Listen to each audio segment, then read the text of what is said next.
Dear friends, have you ever been overwhelmed by the generosity of someone? I'm thinking of an unexpected gift, or perhaps a surprise party, something where you have the sense of, I don't deserve this. And to say that, not as a ritual thing to say, a politeness, in order to keep up the appearance of English modesty when truly on the inside we're feeling exaltation, but when there's a genuine shock to the system, when something happens which challenges the scale of values within which we put ourselves. Well, that's God's intentions for us. God is that generous to us. God's intentions for us surpass our sense of entitlement. Deep down, we know the truth about ourselves. We all know that we are not worthy, that we don't deserve things. But even in this context, God's intentions for us are overwhelming. God's intention is for us to enjoy an abundance of life beyond anything we might have dreamed possible. I think that this is what happens with Peter in our gospel reading this morning.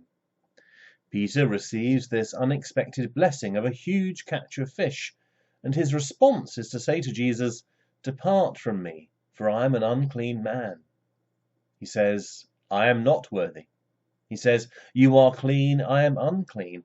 His reaction is essentially a declaration or confession of who Jesus is, which is the context for the call to Peter that immediately follows.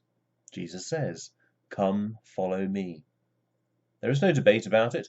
There is no intellectual appeal to a higher reason. There is simply the request, the command, "Come, follow me," coupled with the promise that Peter will soon be fishing for people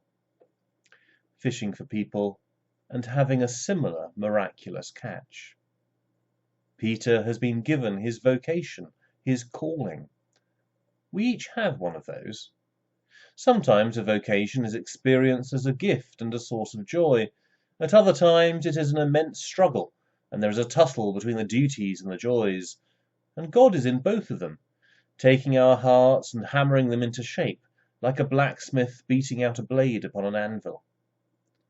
A Christian writer that I am fond of says that the well from which we drink the water of our joy was first filled with our tears, that we cannot have the joy without corresponding sorrows. Peter, we know, fully experiences both. So we each have a vocation. God speaks creation into being. He vocalizes it, and he vocalizes each of us into being.